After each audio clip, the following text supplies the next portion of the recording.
Tonight, in an in-depth interview, I speak to Theresa May, the leader of the Conservative Party, about her early life. I was an only child, so of course I didn't have brothers and sisters who I was playing with, and sometimes had to just go out and do things on my own.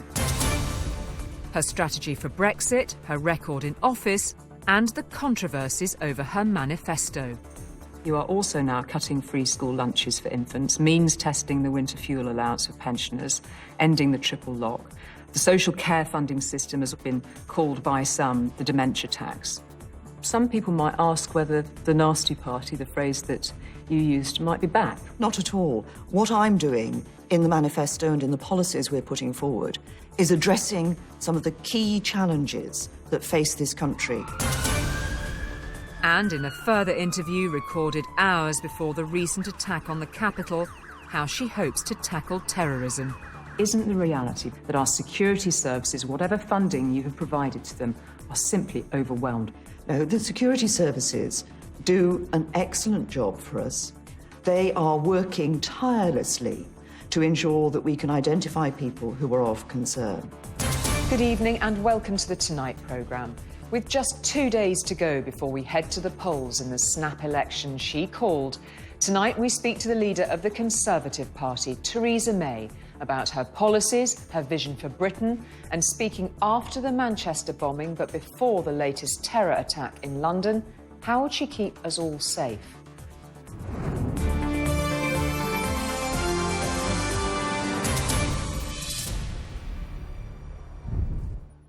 Very good to see you. Very good to see you. Thank you. It's crunch time for Theresa May. This Thursday, she'll find out if the snap general election she called was worth the risk. But who is the woman hoping to lead Britain into a new era post-Brexit? She's not a gimmick politician. She's absolutely what you see. You get what you see with Theresa, and I think that's why people trust her. Born Theresa Brazier, she was raised in the comfortable middle-class village of Wheatley in Oxfordshire. Daughter of a vicar and an only child, she spent much of her early life in this church, listening to her father's sermons. A quiet and reserved child, she did have a passion for cooking and cricket. Aged 13, May went to a local grammar school for girls where she was a model student and moved up a year. She was very, very studious, very conscientious.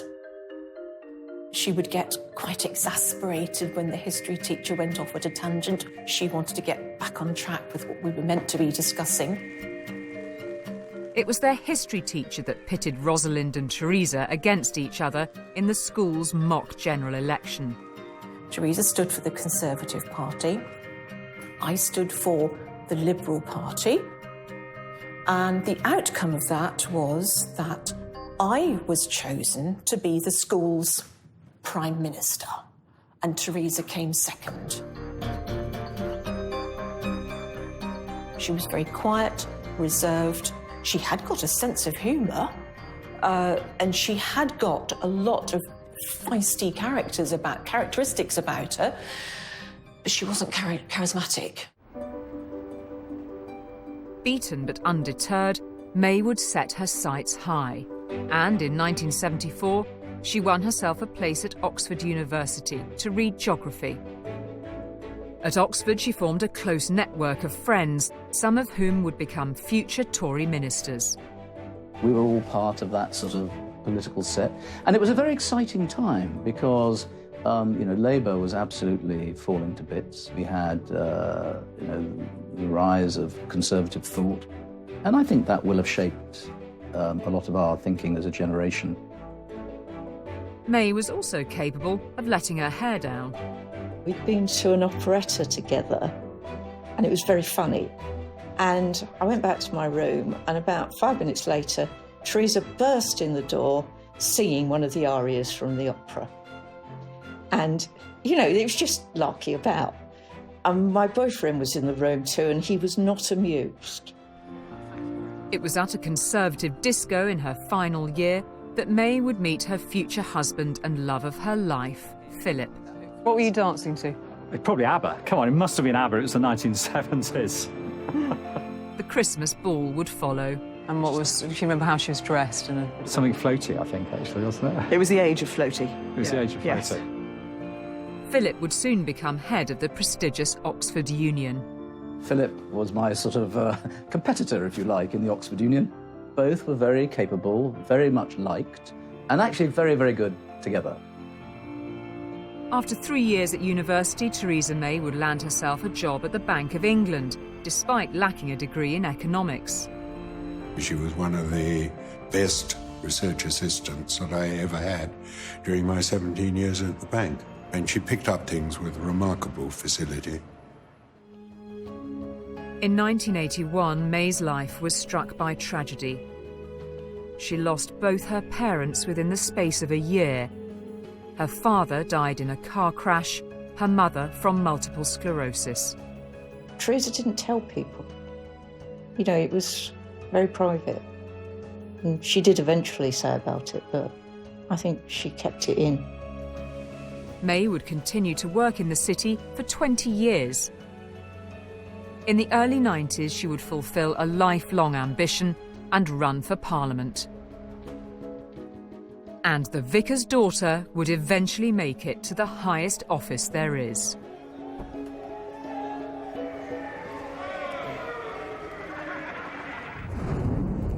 So, Prime Minister, what sort of child were you? How would you describe yourself? Because, of course, every time you read an article about the Prime Minister, it always has the line, the vicar's daughter.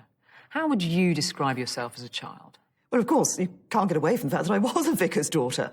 I was quite sort of bookish as a child. I enjoyed going to school. I enjoyed reading books.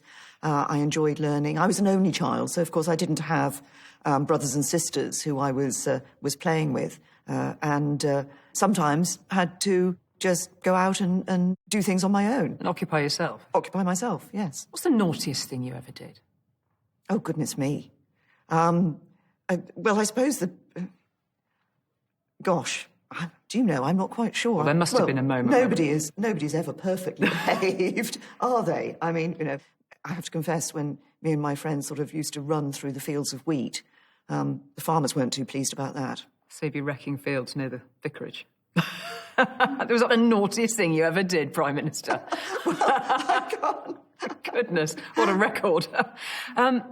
It's an incredibly close-knit family, obviously very closely built around the church where your father was a vicar. And you used to pray together as a family in that church. Just describe those moments, because they must have been extraordinarily intimate.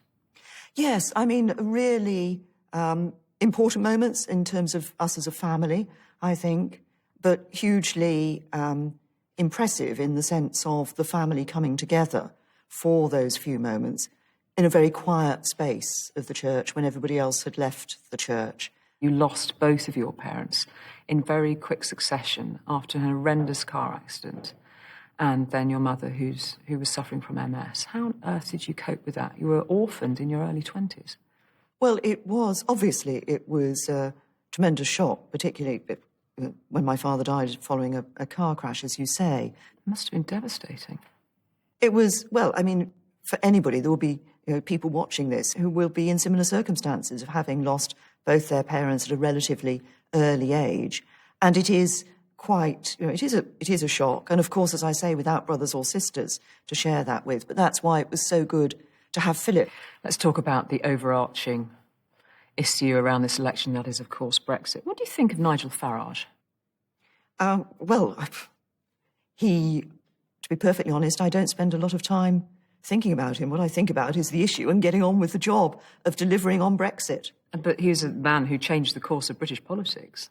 A lot of people were involved in the work that led to the decision that British people took in relation to the EU referendum. What changed the face of British politics was the millions of people who went out and voted to leave the European Union. Would you be prepared to pay into the EU budget to get a free trade deal? Well, I've said that there may be some parts of the European Union programmes that we want to continue to be members of. Yes, you've said that in the manifesto. Put some payments in. Over and above that, we will consider the rights and obligations that we have had as a member of the European Union and come to a fair settlement. But that's not quite what I asked, What people Prime Minister. voted for what people voted for, was to ensure that we weren't sending vast sums of money every year into the European Union. But what I'm asking is whether you think it might be an idea to pay into the budget to get a free trade deal. I don't think it will be necessary. I think that we will be able to get a good free trade deal with the European Union for this reason, because this isn't just about what benefits the UK, it's about what benefits the European Union as well. So and you what won't rule see, it out? I think we're going to get a good deal without having to go down that road.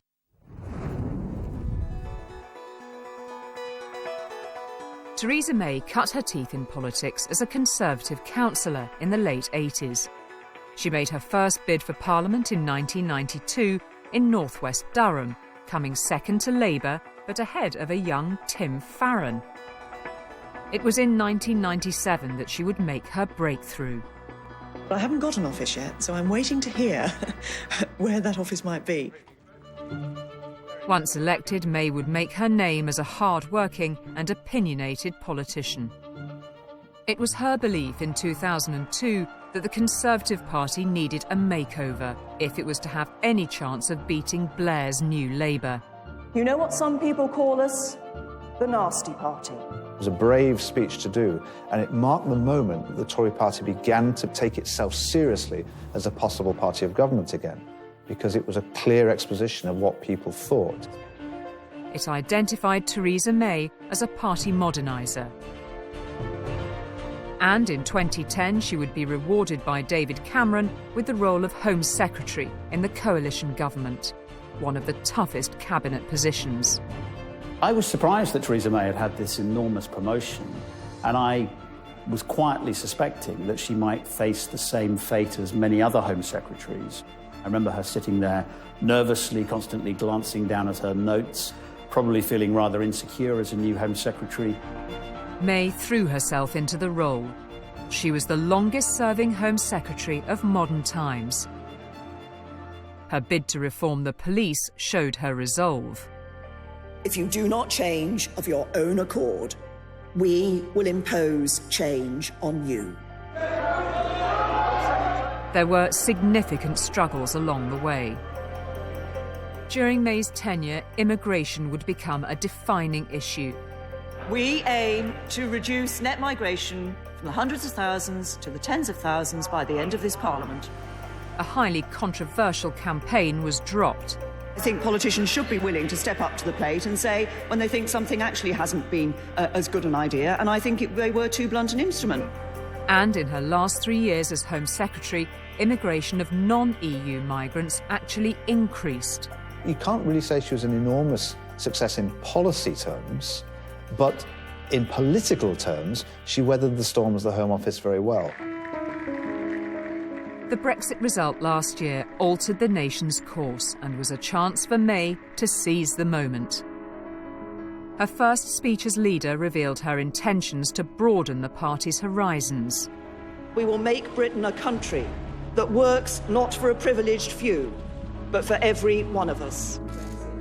She would make dramatic cabinet changes. I think getting rid of some people had a smack of vengeance to it. There was a sense that Mrs May had encountered a few enemies along the way, had a few bruising battles in cabinet during the Cameron years, and was settling a few scores. With Brexit around the corner, May called a snap general election, she said, in the hope of bolstering her hand ahead of negotiations. Some believe it was a gamble based on her previous lead in the polls. But in recent weeks, that lead has narrowed. Some critics describing her style at times as robotic. She's been accused by some of bringing back the nasty party and was challenged on disability benefits. I want my disability living allowance to come back.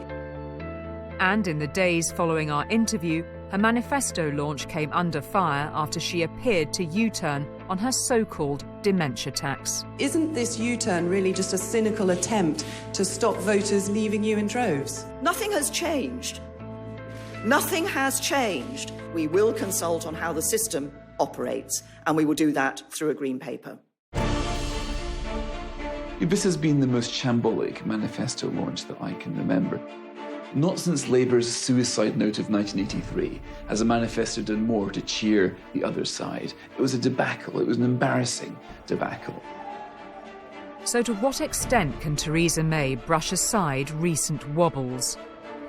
She's come up with various messages. She's changing the nature of her premiership, and in a kind of rather confusing way, because I'm not quite sure voters at the end were as sure as they were at the beginning of who Theresa May is and why they should vote for her.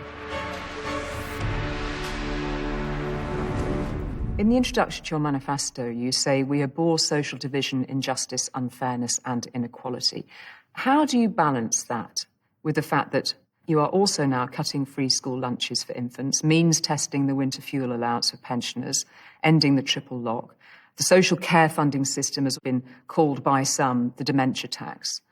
Some people might ask whether the nasty party, the phrase that you used, might be back. What's your response to that? Not at all. What I'm doing in the manifesto and in the policies we're putting forward is addressing some of the key challenges that face this country over the next 5 years, but not just the next 5 years, beyond that time. And you mentioned the social care issue.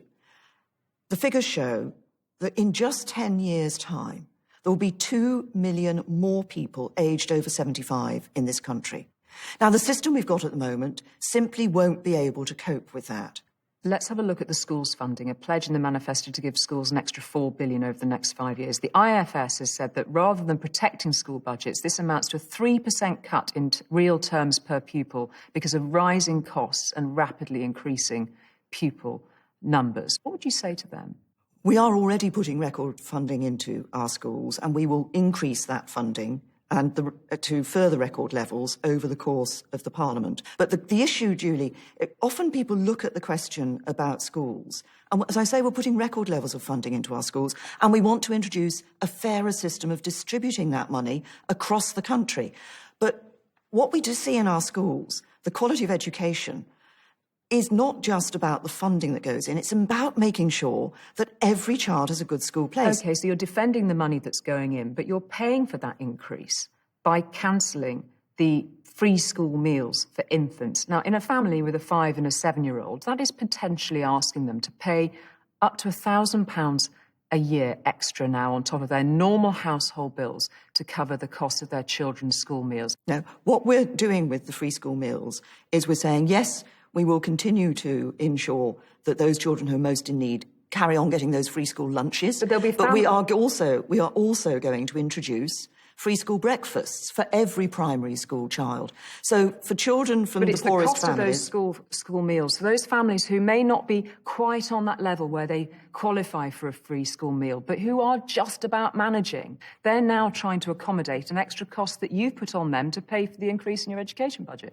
What we're doing in the education budget, yes, increasing the funding, ensuring that there will be free school breakfasts. For the poorest children, they will get a free school breakfast and a free school lunch as well. You talk about, yes, I did say that I wanted to support and help those who are just about managing when I became Prime Minister. And that's what we will be doing in a whole variety of ways. Also within the manifesto, you've repeated that pledge to bring immigration down to tens of thousands. Why would we trust you after 6 years of failure as Home Secretary on that issue? Well, if you look at what happened to immigration when I was Home Secretary, we did start to bring the numbers down. Then they did start to go up again, and now the most recent figures, they started to come... You could have cut the immigration from outside of the European Union, and those figures went up after 2013. And some of the figures have started to come down again. What is important in immigration is that this is a constant. You have to keep working at this issue. What leaving the EU gives us is the ability for us to deal with and have rules for people coming from within the EU into the UK, as well as people from outside the EU. Over the last 2 weeks, the country has witnessed shocking terrorist attacks, first in Manchester and then in the capital. Many have lost their lives. Many more were injured. Serious questions have been raised over security in this country and what is being done to protect us from such attacks. It is time to say enough is enough. We spoke to Theresa May again after Manchester, but just hours before the London Bridge attack, to find out what assurances she could give on our safety. Prime Minister, thank you for speaking to us again. How can we trust you to protect our communities when under you as Home Secretary you saw cuts to the police which left us with nearly 20,000 fewer frontline officers? If we look at what is happening in policing, as crime is changing, we need to ensure that policing is changing to respond to that crime. That's why what we've done in policing is set up the new National Crime Agency that is working on serious and organised crime. Within it, a national cybercrime unit. We're putting extra funding into the police to beef up their ability to deal with cybercrime. The national lead on counter-terror policing, Mark Rowley, has said local neighbourhood police teams are critical to the flow of information from communities. If we're fighting terror on the ground in communities with homegrown terrorists, we need the police there as our eyes and ears, don't we? What we need is the links with communities that ensure that information is fed through. That's what the police are there to provide, aren't they? The frontline officers. There are various people who are there to provide that. What we have done is ensured that counter-terrorism policing is being protected in terms of the funding for counter-terrorism policing. We're increasing the support for our 3 intelligence agencies. But it's those in our communities that pick things up from the communities that are critical, surely, in the frontline fight. So one of the strands, one of the key pillars is the prevent work. That's about a whole network of people who are out there working with communities, getting information from communities, but also working to prevent radicalisation of people within communities. Other measures which were brought in under your watch as Home Secretary were temporary exclusion orders. It's estimated that around half of the 850 Brits who are thought to have travelled to Syria may have returned. How many times have those temporary exclusion orders now been used? Because they'd only been used once since 2015 on the latest figures. Yes, and the point is that the temporary exclusion order was not the only power available to our police and security services. How many times has it actually been used? It has been used once since 2015. Just once? But the point about the temporary exclusion order is that it is an additional power for our police to use when they believe it is operationally right to do so. So for some of those people returning from abroad, if they've been involved in terrorist activity, if there's evidence for prosecution, they will be prosecuted. It is for the police and our security services to identify on that case-by-case basis what is the right action to take in relation to any individual. And believe you me, when we can prosecute, they do. Let's have a look at the figures. 20,000 suspects known to the security services, 3,000 on MI5's watch list, 500 active investigations into plots underway. Isn't the reality that our security services, whatever funding you have provided to them, are simply overwhelmed by these numbers? No, the security services do an excellent job for us. They are working tirelessly to ensure that we can identify people who are of concern. What is important for government is that we not only ensure they have the resources they need, which we have done and continue to do, but they also have the powers that they need. It's 16 years on since the so-called war on terror began, nearly. We're not winning this war, are we? What we are doing is ensuring... We're not winning it, are we? What we are doing is ensuring that we are dealing with terrorism in the variety of ways necessary. Of course, we are taking action, and we join the international coalition to take action against ISIS in Syria and Iraq. But what we also do is ensure that we have resources put into preventing radicalisation. We want to enhance what we do there with our Commission for Countering Extremism, and that we're preparing so that if an attack takes place, as sadly we have seen recently, our emergency services and across government, we're able to respond to that. Theresa May, thank you very much indeed. Thank you. Now, if you'd like more information on tonight's programme, just visit our website at itv.com/tonight. Until next time, good evening and thanks for watching.